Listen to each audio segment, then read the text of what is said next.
Because something that always strikes me in our conversations is that you're very, very commercially grounded. You know what's happening in terms of the commercial priorities of the business. You know about what marketing is, and you've got that eagle view on what's going on. Like, what do you think makes HR a truly commercial function, rather than, like, you kind of contrasted that earlier with that kind of old school HR mode where you're just dealing with the problems as they come up? Like, what is it that somebody needs to cultivate in a mindset to make sure that they're commercial as an HR professional?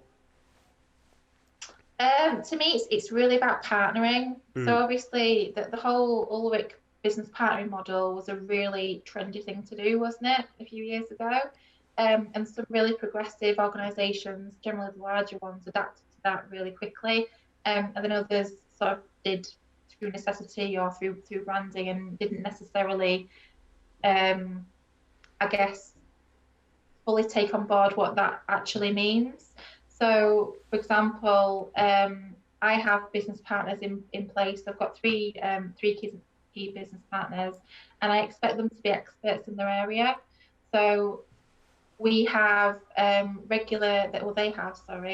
a royal we. They have regular spots in the stakeholders' diary to just talk about what's going on. Great. So what is going on in your business unit? What's going on in your business unit?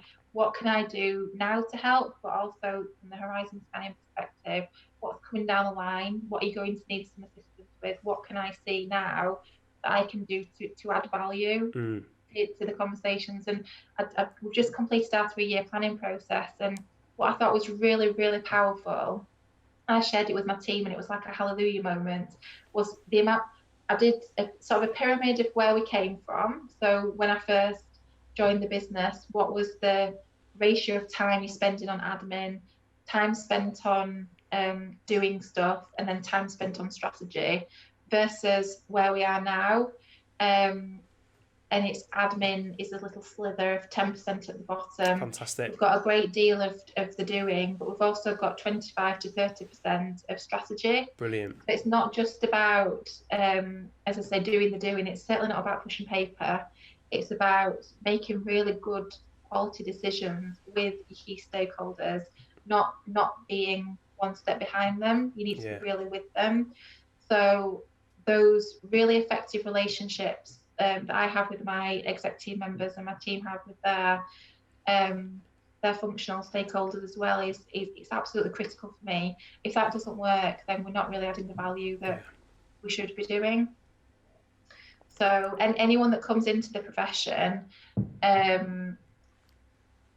people that I've sort of spoken to through my own network from a mentoring perspective, it's really around, it's not about what you learn is important, the academic side is important, but almost as soon as you've learned that, it's changed. There's a new model, or there's a new piece of law. So that's not the be all and end all. It's important, but it doesn't define you. I think when you get into the workplace, it's around how you turn that knowledge into practice, but also how you really connect to the rhythm of the business. Yeah. And I always say to our new starters, or to prospective new starters as part of the interview process, Symington has a pace and a rhythm, which all FMCG all businesses do, but FMCG tends to work a little bit faster. The tempo's a little bit harder. Yeah.